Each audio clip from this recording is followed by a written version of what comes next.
Crash? I fear it portends an event of reality-shattering proportions. I feel it emanating from Insanity Peak. Quickly, we must go! What a difference one little circle can make. Anyone who played the Crash Bandicoot Insane trilogy will likely attest that it was harder than they remember. Maybe if you played it back then and struggled now, it's because your reflexes have dulled. Or maybe you've gotten used to so many different genres that the precision platforming required by Crash just isn't your bag anymore. Either way, people swore a lot, and I swore a lot playing Crash Bandicoot 4 It's About Time too, but maybe a little bit less thanks to that aforementioned little circle. The circle in question is a gold-ringed indicator that appears beneath you when you jump and tells you where you're going to land. You might not think that's a big deal, it's hardly revolutionary, but it makes a huge difference in Crash 4. As in many previous iterations of Crash, you'll be moving fast and thinking faster, leaping onto active hazards, disappearing platforms, man-eating lily pads, or good old-fashioned TNT on nitro crates.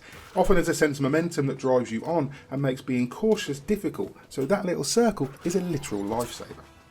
But it's not the only big change in It's About Time. In fact, Toys for Bob has been working hard to add new elements and mechanics to a franchise that hasn't seen a numbered sequel for 22 years. For instance, there are now 4 masks to be found that bestow the wearer with some very special powers, and you'll need them too. While Crash and his little sister Coco can double jump, slide and spin their way through obstacles, that's not enough to contend with some of the more outlandish enemies you'll face.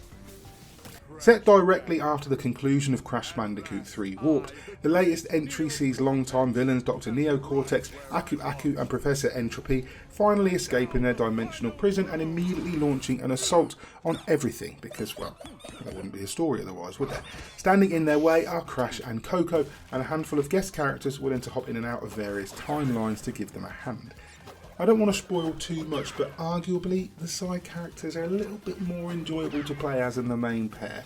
This game's version of Torna, for example, is a badass pirate warrior, able to cling to walls like Prince of Persia and beat more butt than Lara Croft. While the main story focuses on Crash and Coco, the other characters interact with their timelines in interesting ways, even though sometimes these side missions do repeat elements of the other levels, particularly some of the boss fights. About halfway through, it all changes and you'll be running back through remixed versions of each stage, and frankly, it just gets harder and harder. The thing is though, you don't ever really unlock or develop anything that helps you. The masks have interesting skills attached, such as the ability to phase objects in and out of reality, create a tornado of dark energy, or flip gravity on its head. One of them actually slows time, but you can only really use them at scripted intervals and there's little opportunity to be creative with them or experiment. Each stage has 6 challenges that reward diamonds, and with those you can unlock a huge variety of skins for Crash and Coco. To earn them though, you'll need to complete a variety of goals, and they'll likely take many attempts to achieve. The checkpoint system is pretty lenient though, or you can choose to play with a finite number of lives if you really want to, but death can come at any moment. Traps and hazards aren't always signposted, leading to an element of trial and error, and death doesn't save your collected items, so you might be repeating some areas and sequences an awful lot. Boss fights in Crash Bandicoot 4 are pretty well made though, despite also being very difficult. An early one pits you against a massive drum playing robot, while others feature multi-part chase sequences where you're running from giant blue demons, dinosaurs, monster trucks. They're exhilarating and among Crash 4's best moments. It's a little bit tricky to know who to recommend Crash Bandicoot 4 It's About Time to. Given that it's clearly designed for a younger audience, yet it's also very difficult throughout.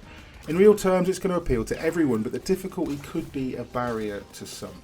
Although despite that, it remains fun even when you're dying over and over again because you can't get the timing right on a jump or correctly line up a little golden circle with a solid surface. You could always extend the fun, of course, by indulging in the multiplayer, which is an old school pass and play system that sees you and up to 3 others taking it in turns to race against the clock or smash as many crates as possible, checkpoint to checkpoint. I played it for some time with my kids and admittedly they gave me a run for my money, so maybe it's just my aging old bones letting me down. Crash Bandicoot 4 It's About Time is a great platformer with enough fun new mechanics and side concerns to keep you interested. It helps that it's also gorgeous in motion. The animations are fluid and the bright, colourful environments are full of life and detail. Crash and Coco are as adorable as ever, and while the enemy design isn't as far out as some of the things we've seen in the genre, it's still just zany enough to hook the youngsters and the grown-ups too, if we're honest. It's just a shame that the coolest elements in it, the mask powers, are limited to those scripted moments. That said, this is still a fantastic return to one of platforming's most lovable mascots. For that reason, we're going to score Crash Bandicoot 4 It's About Time an 8.5 out of 10.